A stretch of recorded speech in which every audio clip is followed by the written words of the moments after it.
Beck. Sorry about that. So we're going to go over some of the, a few of the sites that we will utilize on this trip if you join us next April in Florida for birding. So let's get right into the locations. These are where we're going to cover today. Three Lakes and Joe Overstreet, which most of us here in Florida just consider one area. Frog Pond and Everglades, which will be the Everglades going down toward Flamingo. Dengie Johnson, Fort Sac, Dry Tortugas, which is Fort Jefferson, and then the Miami area for exotics, which most of those are now countable. So we're going to start in Central Florida. And so that little airplane symbol is where you're going to fly into. That's Orlando International Airport. And our main target species is where we're going down here are red cockaded woodpecker, brown-headed nuthatch, crested caracara, snail kite, Bachman sparrow, and purple gallinule. And red cockaded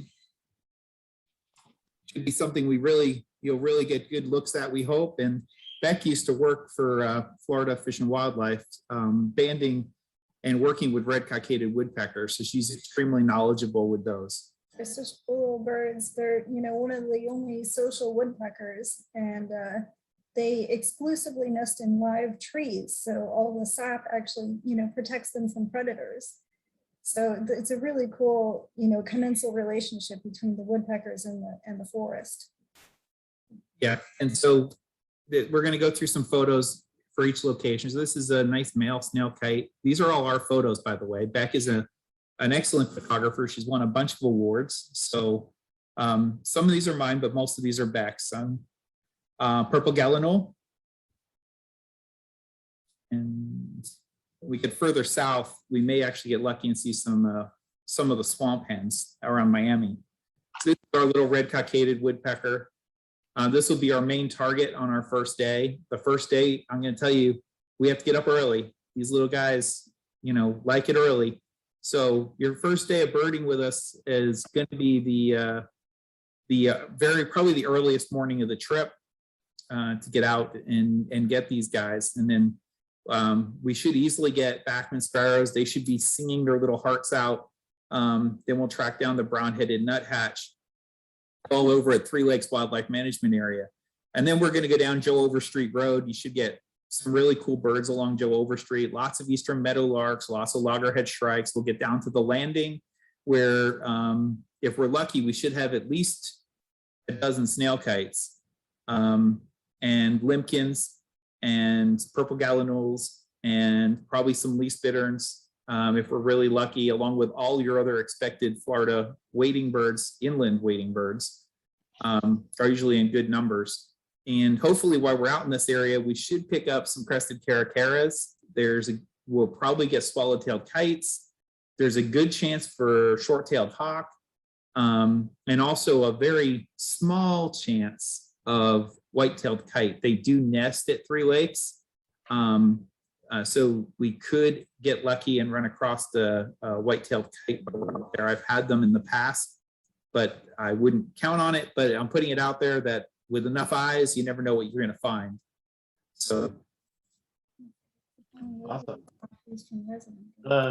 These are our southeastern pinewood species. There's our little brown-headed nuthatch. So sounds like a dog squeaky toy. And these are all, like Beck mentioned, these are all endemic to the Southeast United States. Sounds like a squeaky toy, and he looks like one. There's our caracara. This one actually has bands on it. So this is a beautiful bird. Bachman sparrow. I actually worked with these when I first came to Florida. I worked with the endangered Florida grasshopper sparrows for Dr. Reed Noss doing bird banding and radio telemetry, but we also were studying the Bachman sparrows out at Kissimmee Prairie. So, because it was interesting out there that they weren't nesting in pine flatwoods. They were nesting on dry prairie, so there were no pine trees. So then we're going to keep moving south toward the Everglades. So you can see where we started up there at the airport. Okay, so Go ahead. hey, can we just take a little break for questions?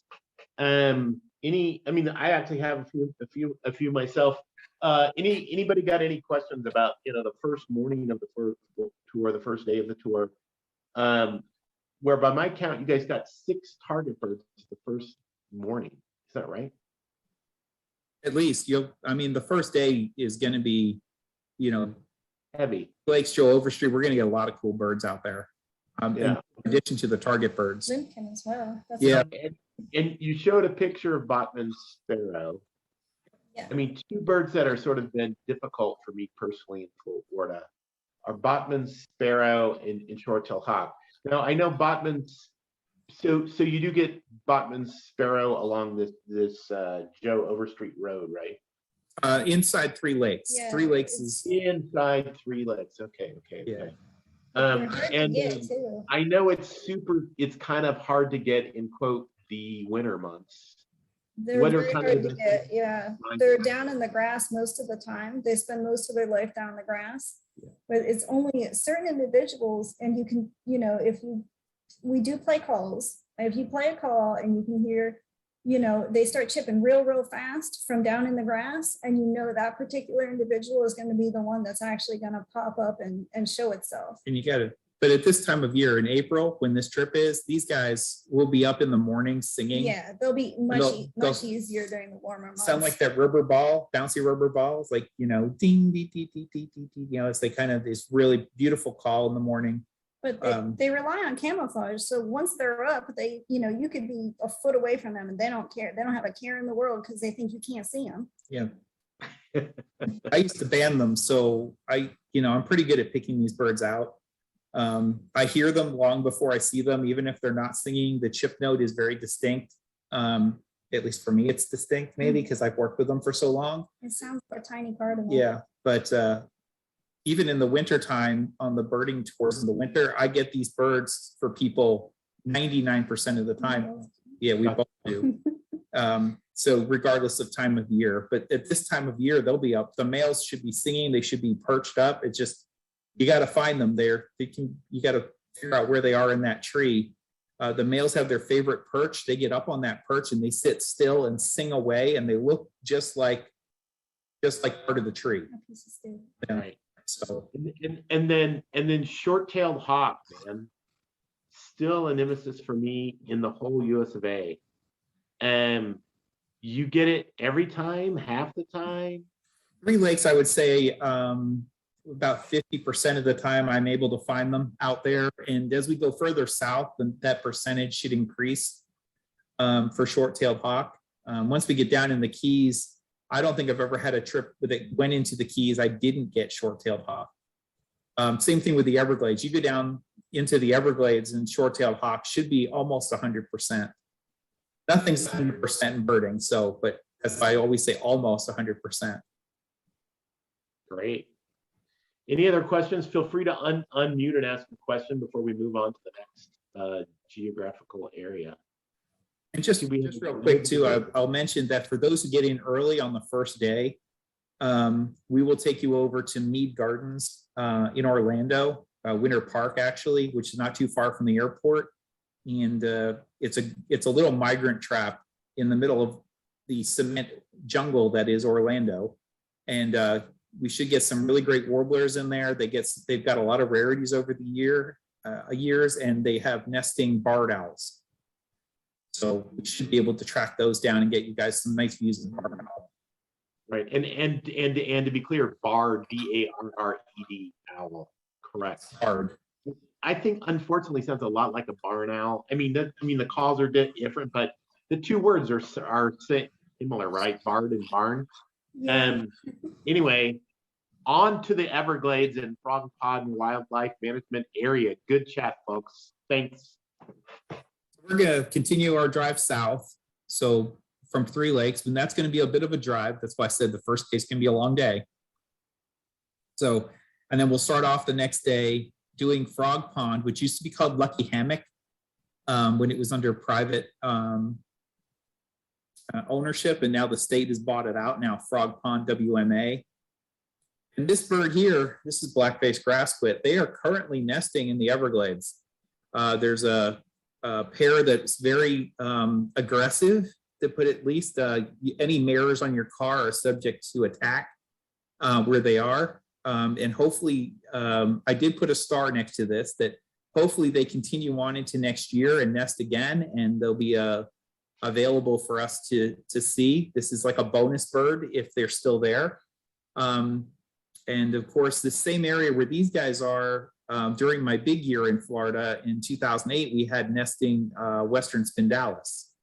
Those are Caribbean species. So these are technical potential bonus birds for this trip, if they're cooperative still.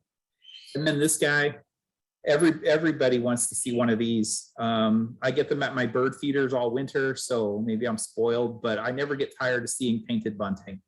And the fields around Frog Pond WMA with all the non-native grasses produce seeds that these birds really love, along with the indigo buntings and blue grosbeaks.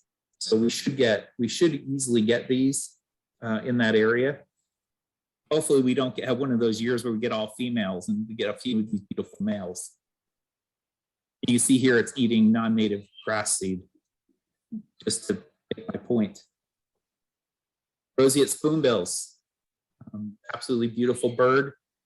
We should see plenty of those throughout the Everglades and as we move south through the Keys. Here's our short-tailed hawk. Like I mentioned, the further south we go, the easier these tend to be. I tend to see more dark morphs overall than light morphs, and they tend to blend in really well with the black vultures. They often circle with the black vultures. So anytime we have vultures going overhead, as a hawk watcher, having grown up on the hawk watches up north, and I'm still a hawk watcher at heart, my eyes are always going through everything in the air, trying to pick out the one oddball dark bird up in that group of black vultures that's not a black vulture, that's pretending to be a black vulture until it stoops down on trying to find some lunch.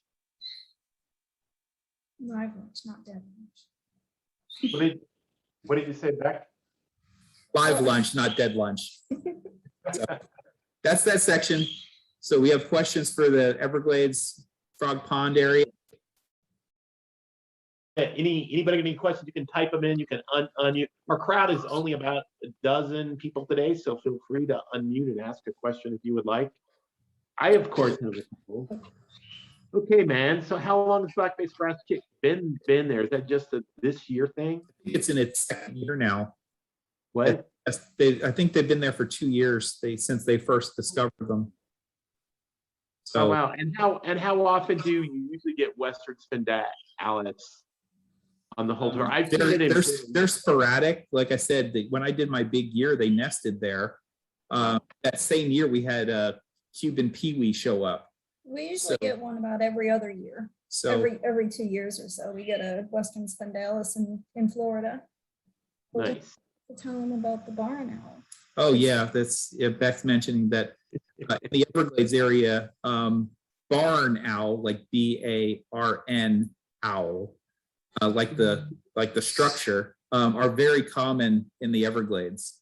So and we go out if the group wants, we can go out a little late after dinner and drive the road and see if we can't find a few perched on the lines along with the barred owls and great horned owls. So, Nice. and the area around Homestead, we'll also take a look for the Florida burrowing owls, which should be at the airport there in Homestead. Well, I don't know how we'd work out the schedule, but probably after Space Coast Birding Festival, I would just love to spend that first day with you guys, first couple days with you guys. I have never birded Everglades effectively ever, just because of schedule things. But it would be so fun to start a birding tour like after Space Coast. Hopefully, you guys are already booked out, and we don't have to work through schedules yet. But I would love to appear for the first couple days of that thing.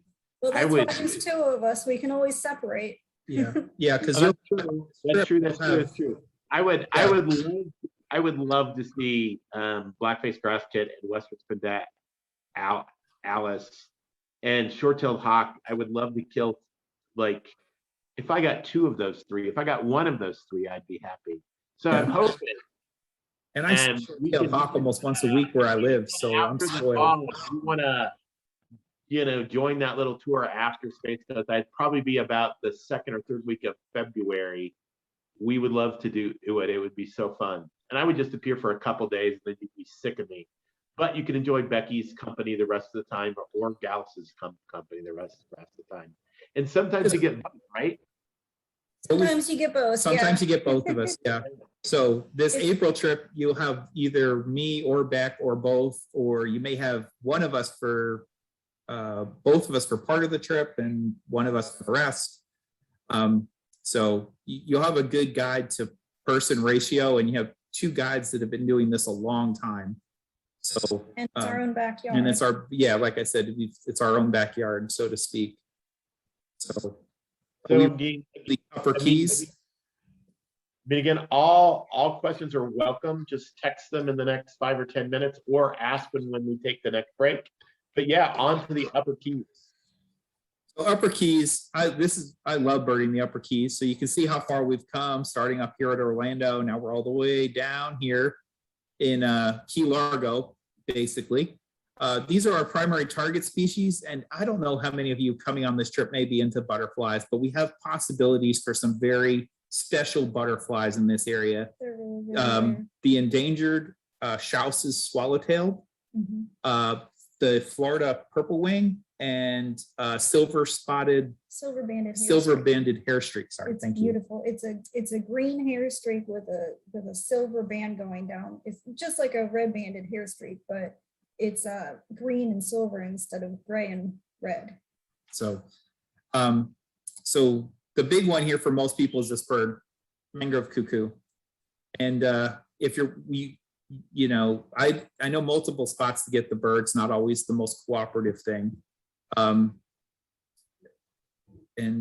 on the Florida purple wing trail, when we're actually looking for Florida purple wing, I actually found 15 of these things in one tree. Yeah, basically there was like 6 in one tree. It was crazy. They're somewhat social. Yeah. So, but I'm really good at picking out the call, and we have to make sure we don't end up with a migrant yellow-billed or black-billed. Black-bills are super rare. This trip has the potential to get you all 3 cuckoos, but yellow-billed and mangrove we should get on this trip. This is the other one, black-whiskered vireo. Everybody wants to see when they're down in the Keys. This year in Florida, over in Miami, they actually had a black-whiskered nesting with a yellow-green vireo, which we will keep an eye out for, because the last time I was down in the Keys, we actually had yellow-green vireo. We'll also watch for thick-billed vireo, because that's another one that tends to show up in the Keys rarely. And of course, I was there leading a trip to the dry Tortugas when the Cuban vireo was down in Key West. So we will keep our eye out for other special vireos over there. White crown pigeon, So cute. getting one to sit and perch like this, can't promise you that. I can promise you we'll see a ton of flyovers, especially first thing in the morning as we're driving through the Keys. They jet over the road in big numbers. Finding them perched in the trees, when they get into the trees and are feeding, they are amazingly difficult to find. But hopefully we get it. Those of you who want to take pictures, hopefully we're able to get you a nice shot just like this. Now, if you have any questions for the upper Keys? Don't forget about the golden yellow. Exactly. Yeah, Beck mentioned that on this little thing, I didn't put it in here, but we will stop at the Cardstown Bridge for the golden yellow warbler. It's the most reliable spot for that particular subspecies. It nests there. I've had very good luck with it. We also should get the resident prairie warbler that nests in the mangroves there. And about 50% of the time I get shiny cowbirds at that location as well. Nice, really nice. Any questions on the upper Keys before we go on to beautiful Key West? Come on. I mean, the nice thing about Florida, if you can get beyond the crowds of the urban areas, the natural areas are just really nice. So it offers a lot of great bird watching, especially on a bird watching tour where we're avoiding many urban opportunities and getting out in the wild every day. Any other questions, folks? Florida does have one of the, our state park systems considered one of the best in the world and one of the best in the US. Just for the record, we get our state parks are award winning for their, for what they offer. So we have some amazing conservation areas that, you know, are well, you know, known for well managed and well known for being good for birding. And just numbers of acres too. We have, you know, so many acres in Florida, much more than other states that are already, you know, under protection. It seems like there's people everywhere, but we have such a large number of protected areas as well. Yeah, and Florida has like 87 different ecosystems across the state, which is really cool too. And we get into these different ecosystems, I will give you as much information about what I know, including plants and everything else. So then we're going to hit South Florida, down to the Keys. So going through the Keys, we'll stop along the way at the Marathon Government Building there and try to pick up Rosie at Turn. We should get common miners probably as we move south along the Keys, upper Keys.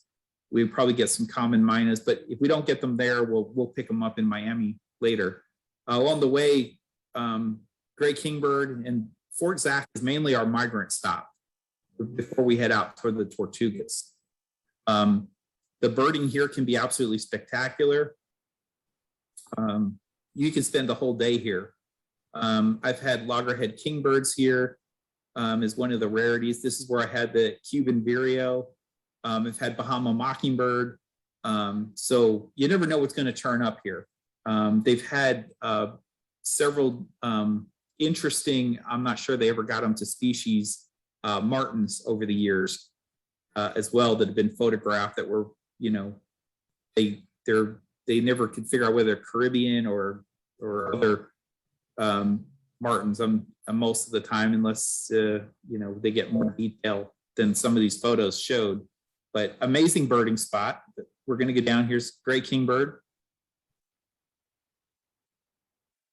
We should see lots of these. And this is a hooded warbler. And warbler wise, we should see a lot of different warblers here. And we should get orioles and tanagers and cuckoos. Yeah, we've had dick sissels, buntings. It's just the birding in and around there. We'll go over to the botanical gardens and the zoological park, and then also Boca Chica Key for shorebirds. The shorebirds, that's where I had the redneck stint that was found a number of years back. Boca Chica Key has also turned up neotropic cormorant periodically. So just give you, and of course we'll get you your great white heron, which should be its own species. I can get into that whole debate. Yeah. So but not today. not today, not on this. I could go over all the reasons why it should be split. So that'll be a couple beers into a discussion. Yes, and also when we get down here, dinner down in Key West will probably be at Hogfish Grill. So if you guys like seafood, it's absolutely amazing. And if you're vegetarian or vegan, they have absolutely amazing options to cover you for that as well. Or gluten-free. So the food on this trip should be pretty good most of the trip. Yeah, and we sort of had a pre-trip discussion about the value of local restaurants, and Becky and Alice really do understand not only to use local restaurants, but to have really good local restaurants and really good high value restaurants. So count on good food along the entire Florida trip. Not very expensive either. Yeah. And there you go. I see one of our participants is birding out the window. Very nice. I'm trying to be good and not look too much out the back. No. I sometimes get distracted. I'm away from my window with the feeders. Anyway, my friend. I call it let's birding move on Tourette's. to the dry tortugas. Wait, I may have a question. Nope, I don't. Oh, wait, I got one. Oh, does order require a state park pass? I mean, there's fees at every single. There's state fees park. to enter all the state parks. They vary from about $3 to $10 Right. into the state parks. You can buy a state park pass. I have never found the value in it, even though I go frequently. Their year-long park pass is kind of on the expensive side. It's $160. yeah, it's like she says, $160. It's really good if you go over to the ones on the beach all the time, which are like $12 every time you go.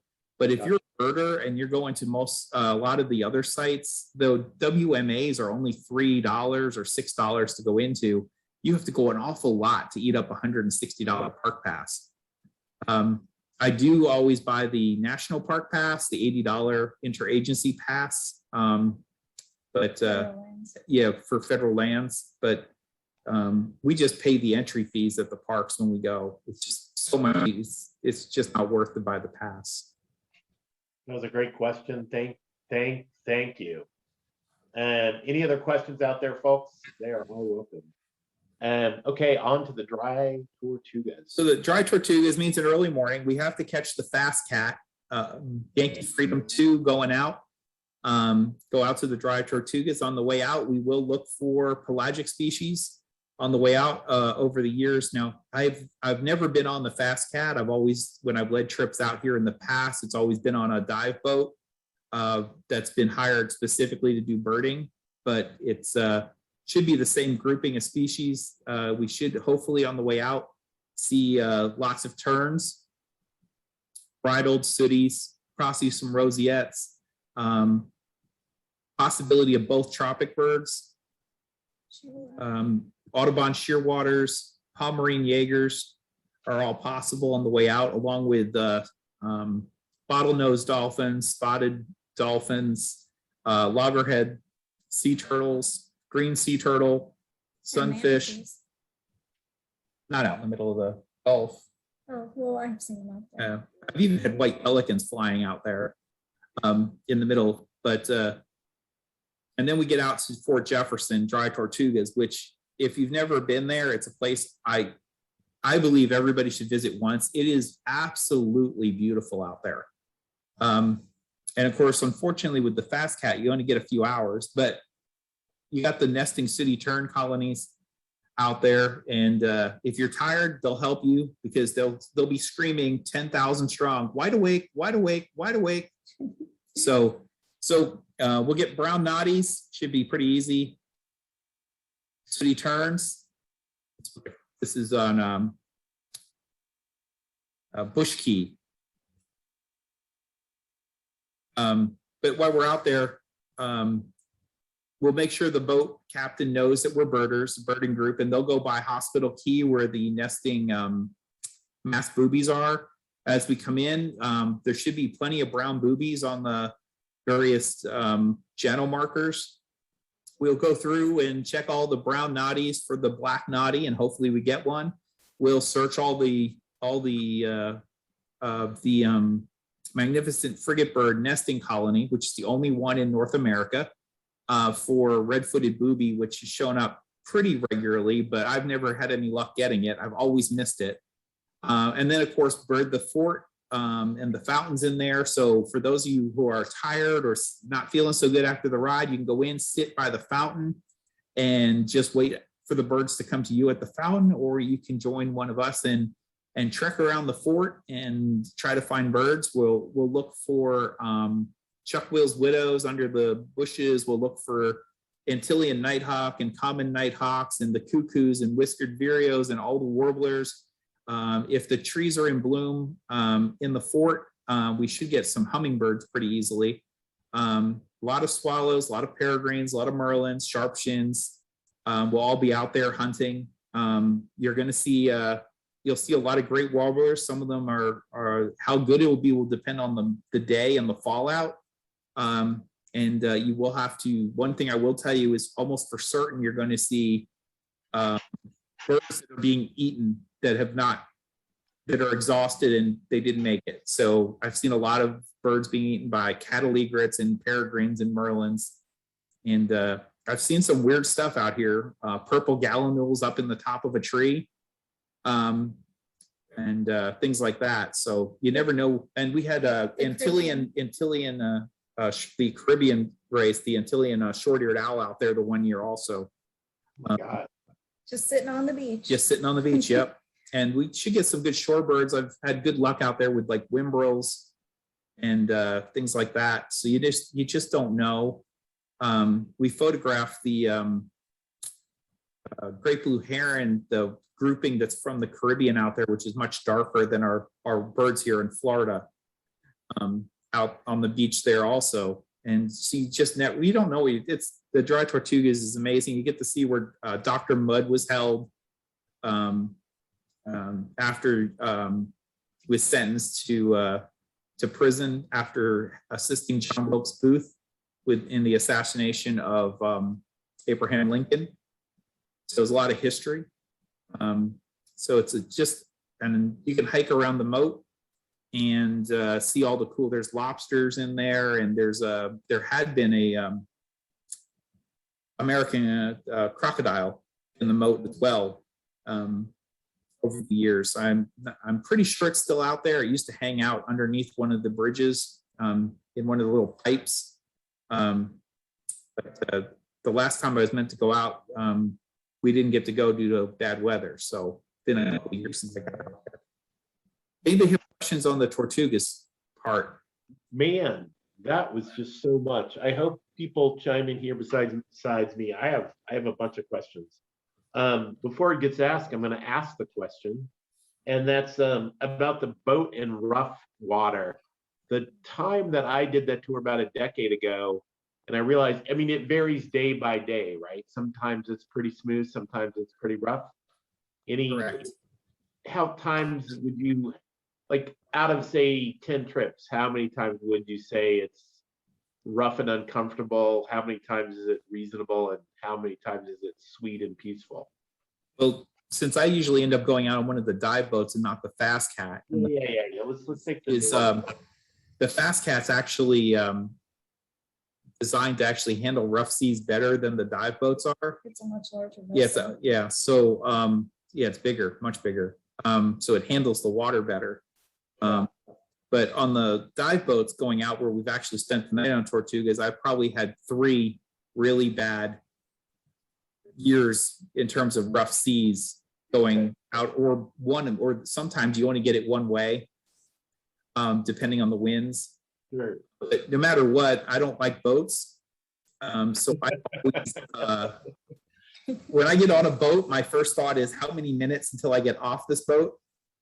So I my little scolopopene patch behind my ear, and that works really well for me.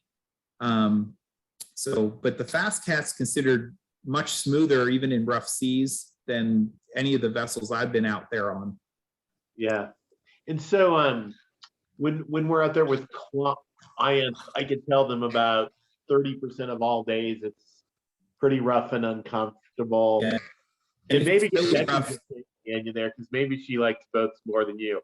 I have to admit, I'm like you. I can't wait to land. I mean, I enjoy looking at the blue wall. I mean, you saw green sea turtles and all kinds of stuff. I thought it was a really beautiful thing from a wildlife point of view, but I still would rather be on dry land. That's the truth. Beck, what's your opinion? Like 30% of the time, rough? I would say it's more like 30% of the time it's so bad you can't even cross. It does get very bad in April, and then unfortunately that's the best birding month. Okay. So be prepared for a couple hours of it does get pretty bad. So if it's really rough seas, they won't run the boat. yeah. So that's generally the rule. But I'm actually in the same boat as you guys. I grew up in Atlantic City. I grew up on the ocean. I used to love boats, and now anymore these days I get in a boat and I'm like, oh, I can't do this. So wow. Well, I mean, we're probably not the best 3 ones to like sell that trip, except for the birding does make it like worthwhile. It does. It really the birding does. is amazing. I tell you, I would I do keep it. doing it to myself. I keep punishing myself. I keep getting off. I mean, if I lived in the Keys, I would find an excuse to do it 4 or 5 times a year just for the adventure and the It's- variety. And the It's definitely an variety. amazing trip. It So, is. It's worth the it. boat ride out's great. I mean, you know, they have food on the boat, there's bathrooms on the boat. The Fast Cat's supposed to be very comfortable, a very comfortable ride. Going out. They give you a lunch when you get there too. Yeah, so, Once you're on the island itself, you can go back on the boat and get your lunch. yeah, so it's a, you know, the small discomfort is worth the gain of everything else. So, And there you go. Now, what about Antillean Nighthawk? Is that beastie? I mean, is it the seasonal? Antillean Nighthawk, we will try to get them on the Tortugas. They can be very difficult to separate from common Nighthawk when not vocalizing. Yeah. And but we'll also try in the lower Keys on Key West in the evening. We'll go out and there's several locations to look for them, and also at the Marathon Airport as well. And also we'll keep an eye out for them as we move through the Everglades as well. So we're going to keep once we basically are south of Miami, we have a chance for Antillean Nighthawks. Gotcha. And so we'll be really watching for them the whole way. It can be a very difficult bird. They really don't arrive until after the 20th of April. That's one of the key dates. They're pretty much non-existent before the 20th. And the further you get from the 20th, the better your chance of getting one, which is why this trip is in the end of April, because we want to maximize the chance of getting an Antillean Nighthawk. The Key West Community College has always proven to be a good spot over the years for Antillean Nighthawk in the evenings. So usually we go over and have dinner and then go over to the college afterwards because there's enough lights from the college there to light up, and you can hear the Nighthawks flying around. And then when do they become difficult to find? So maybe April 12th, Honeys of Magic start date. Like if you went out in July, like now, would you find them or would they be hard? You should be able to find them because they still should be up in the air and vocal, but they're going to start to die down probably by the end of August. Beginning of September, they'll be almost impossible. And the same thing with common Nighthawks. The common Nighthawks, about the second week of September, there'll be a big push. I've had 600 of them plus go over my house in a single night. Wow. And but they pull out. It's like there's a day and they're just like boom, they're gone. And they don't have to fly far. And there Yeah. you go. And Of course, you go down in the winter time in the Everglades in the winter, you have a good chance of getting lesser Nighthawks. damn, that's nice. And Now, you also talked about some nice pelagic species on the boat trip on the Fort Jefferson Island. And I mean, you know, before Hawaii was part of the ABA area, everybody was dying to see a tropic bird on that. I mean, they're possible, but they're almost, but a thin chance, right? I guess I've had, let's see, I've been going out to they're probably done about 10 trips to the Tortugas, and I've probably gotten tropic birds on half of them. One or So that's not bad. so That's not bad at all. I mean, it's a tough bird, but not a impossible bird. but it's one of those things that if you're not out on the deck when it's seen, you're going to be out of luck. Because they literally buzz right past the ship, and it's one of those things where you got to be out there and get it when it's gone past. Gotcha. Every once in a while, they've had a few that have buzzed the fort over the years. I've never been there to see that. I've always had them out over the ocean. So, Well, this out of the boat captain on the one. So, and here's another thought the boat was sinking. Participant. And she says, "Look, man, the Yankee free Edom boat was is the boat that you were talking Yeah. about, it's just fine. I've never gotten sick. And I have to say, I've never gotten sick, but man, I was anxious for land. But it just shows that there are customers out there that are tougher than the three of us. Oh, And yeah. there you go. When I've led trips out here, they've always been on the dive boats, which bop around a lot more. And we're on the boat for 3 days. So, I have the patch on for 3 days. So I've never gotten sick. But I've been, even when we've had a few rough days, even with the patch on, I'm like, really, don't want to be here anymore. So Right. Well, I'm getting even more feedback from another Florida birder who I know from Space Coast, and he says weather is a function of time of year. The boat will make things smooth. Again, maybe we make such a big deal about the boat, and it's really not that bad.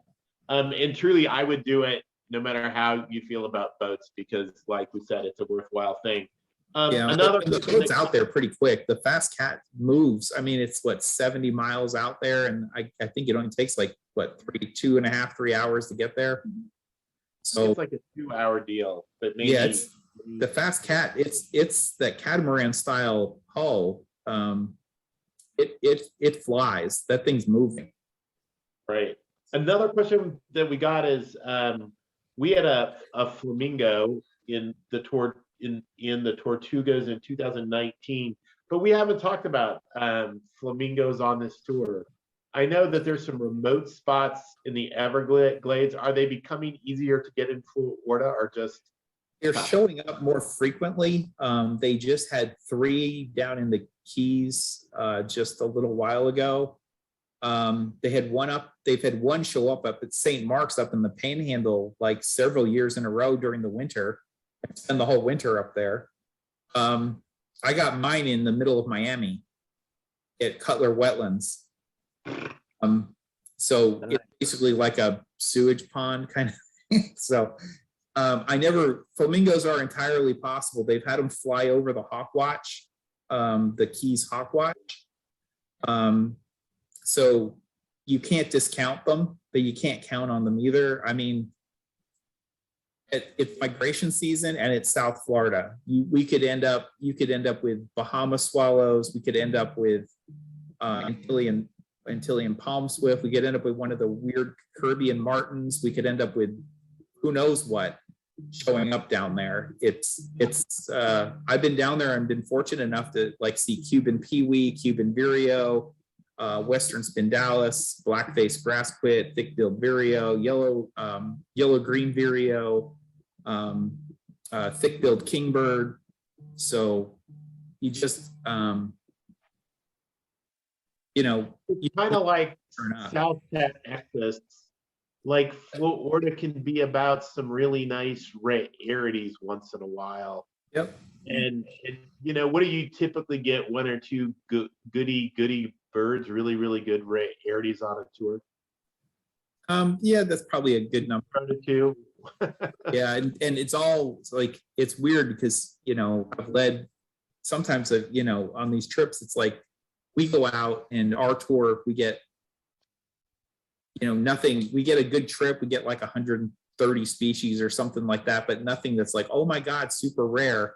The next trip goes out, they get 100 species, but they get some mega rarity. So you just never know. And this trip, my typical trip for just doing the Keys, basically Key West and the Dry Tortugas, I generally get close to 120 species just doing that area alone. And we're actually starting in Central Florida and going south. So we should easily blow past 120 on this trip. Yeah. Hey, let's move to Miami. Yeah, I just sort of lost track of time, but we still got 12 minutes, plenty of time. So great. Miami, we're going to come back up and do Miami on the way back. We're not going to be doing too much of it on the way down. The target here are basically your ABA accountable established exotics. So we mentioned a few here: red whiskered bulbul, common myna, and spot breasted oriole, but they've also added mitred parakeets and stuff like that to the list now. What about pro- the- yeah, spot breasted, the scaly breasted munia. So we'll look for all that stuff. So we'll be actually birding in neighborhoods in some of this. So spot breasted oriole, common minas. These are McDonald's birds, or in Homestead, they like Wendy's over McDonald's, just for the record. So, red whiskered bulbul.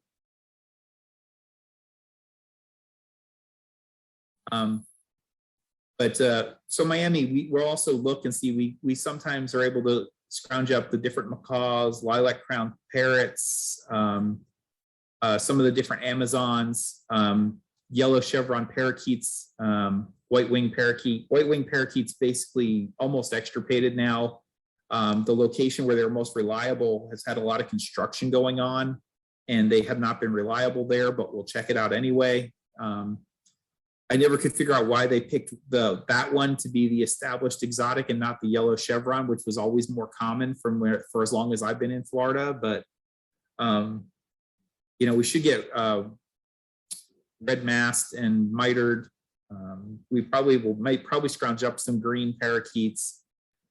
So the exotics in Miami it's just really cool to see these birds. There's scarlet fronted and crimson fronted parakeet as well that Yeah. hang out alongside the green parakeets. Mm-hmm. There's about 10 species of parakeets that are established in Miami. Yeah, so this area is like if you're into that ABA countable exotics, this will be a lot of fun. It's if you're a really not, fun day, you yeah. just should enjoy the fact you're getting to see these really cool birds. And of course, we'll see other stuff. We'll be looking for other stuff while we're there too. There's a lot of great parks in their little migrant tracks in Miami, like AD Barnes and Bill Baggs and stuff. So, and of course, we'll move around based on what we are finding. If there's a rarity shows up someplace, we'll detour to make sure we get those. If it's not so crazy out of the way that it's not doable. And of course, we didn't want to make you think we forgot, but we will get you Florida's only endemic bird. This guy, the Florida scrub jay. Our little friend, we have a couple that just a mile from our house that we keep an eye on. But we will definitely make sure everyone gets this bird. This bird is super cool. Charismatic, yeah. I don't know. It's just, they're so personable. They're not scared of people. You see so many of these, I've been around, they just fly right up and land on you. So, because they're waiting for you to give them peanuts. So we will not forget to make sure everyone gets this. And this is basically a bigger location list of where we will make stops. And of course, it's subject to change based on conditions. Sometimes places end up shut down because of, they're doing repairs or something like that. And we may skip something if we got everything we need there and go someplace to get other things we haven't gotten yet. So, but this is a pretty good list of all the cool places we're going to stop. So, and for those who get there early, like I said, we'll hit up Mead Gardens. I think Cary Fort Circle is right next to Dangy Johnson. That's where I got my life mangrove cuckoo, actually.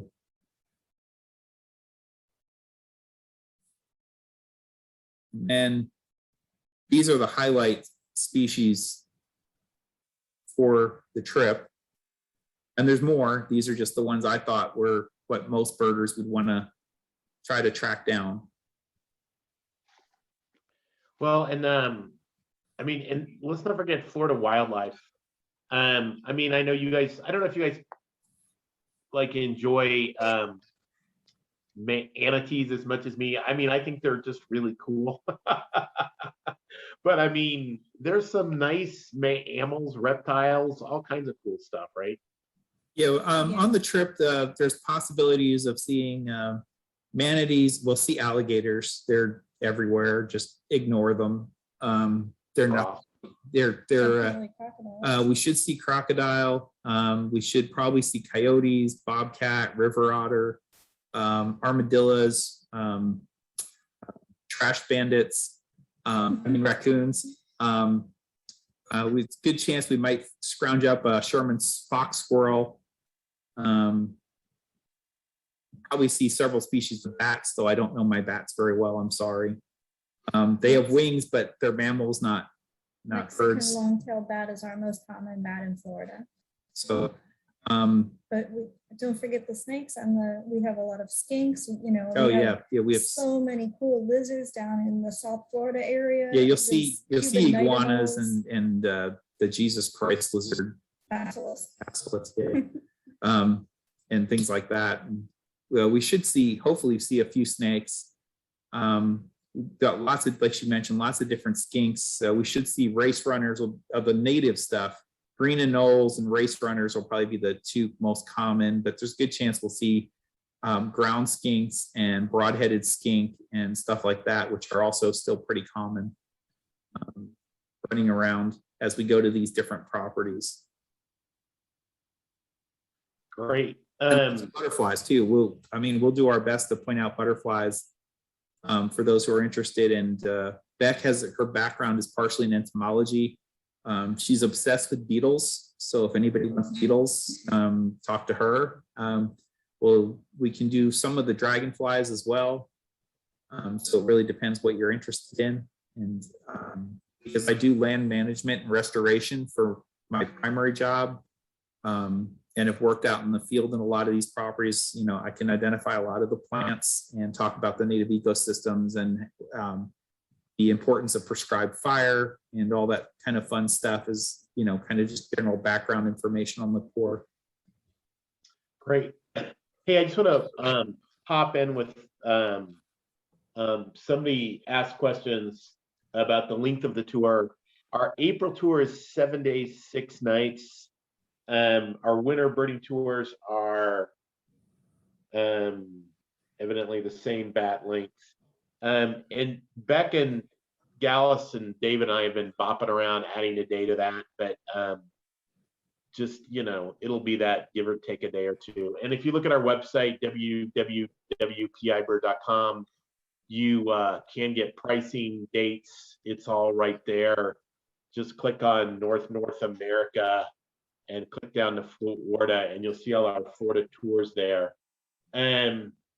But they are set having a 6 nights. They're not that long. A couple more questions here. Somebody asked me about accommodations. I truly hate to get into lodging details on these discussions, but please email me, charles@pibird.com, and I will send you a lodging list in what we call TripAdvisor style. And very typical on our USA tours, they're all like 3.5 star, 4-star places. Repeat the website. Sure. www.pibird.com. So P is in partnership, I is in international, and then bird, those things that we like to watch. www.pibird.com. Thank you for that question. And what else? Oh, and just know that that's a 6 letters in the website. Sometimes people look under www.pib.com, which I think is a plumbing store, but it is www.pibird.com. And there you go. Thank you. Those are great questions. For those of you who have me on the trip, I am a reviewer for eBird. I have also beta tested the eBird app for Cornell. So I've been involved with that. I actually, if those of you who've been into doing the app thing even longer, remember the app that predated eBird's app. I actually beta tested that as well, along with Bird's Eye. I beta tested Bird's Eye. I beta tested Merlin. I am eBird obsessed. So if you have eBird accounts and I'm on your trip, you will get checklists, but you may not appreciate the fact that I am such a detailed eBirder that you will get a lot of checklists. So a trip like this, you might get 50 or 60 checklists from me in eBird, because I will break every site down. So I am very, very detailed with my eBird checklists. So those who love eBird and detail, you'll love me. For those of you like Beck, drives her crazy. Yes, you'll, as like, you'll have just a few. I'm very, very detailed with my check. You know, very, very good detailed counts. But I'm the one that puts the photo, I take photos and I drop the photos into the eBird, so, you know, people have good memories of their trip. Yeah, so you'll get shared, you'll have photos in there and everything. Great. What dumb thing did I have? Oh, I have to do the administrative part of the call. So I've actually been very good this thing, despite the fact that I don't know, about at least 2/3 of the folks on the call. I know you because I've talked to you about going on birding tours in the last year. But if for some reason I slipped up and I mentioned your name, please email us at service@pibird.com and we will take your identity off of our video, the video of the video conference, which will appear on our website and will appear on YouTube. So if you feel your privacy has been breached in any way, please write us at service@pibird.com. Any other questions, folks? We've got, I don't know, we could probably take another 4 minutes here, and then I think we're going to be on a wrap. And we are just at the time sequence in now. We've been out an hour, but we'll take another 2 to 4 minutes to answer questions. I've got some more coming in on text. Feel free to unmute and ask as well. Yeah, so a couple people on the call from the UK, somebody talked about crossing the Atlantic and doing the tour. And what I would recommend is you come in and do Florida for 7 days, 6 nights, maybe at a custom day for this, that, or the other, though not sure if that's worth it. What I really recommend is you come in and do Texas before or after. Texas bird watching is also really good at that same April time frame. And if you reach into early May, that opens up some other tour possibilities as well. And truly, flights in the United States, well, they're currently really inexpensive. But even in a normal year, you could hop from tour to tour for about $200 to $300. And one way you can hop tour to tour $150. So international flights before and after, little hopper flight in between, you could get in, I don't know, 18, 20 days of birding without any problem. Just call me and we'll sort out a plan. Let's see. Oh, another one of my favorite questions that I get: how many people are allowed on the tours? On all of our tours, we like to keep it to 6 to 8 people for our domestic tours. We really never like to go above 8. We used to sneak up to 9 on domestic tours, but it's just, it's not worth it. We're pretty happy with 8. Great question. What else is coming here? So, Ari, all these are questions that I'm pretty good at. So we got the website. How many people out on this tour? Oh.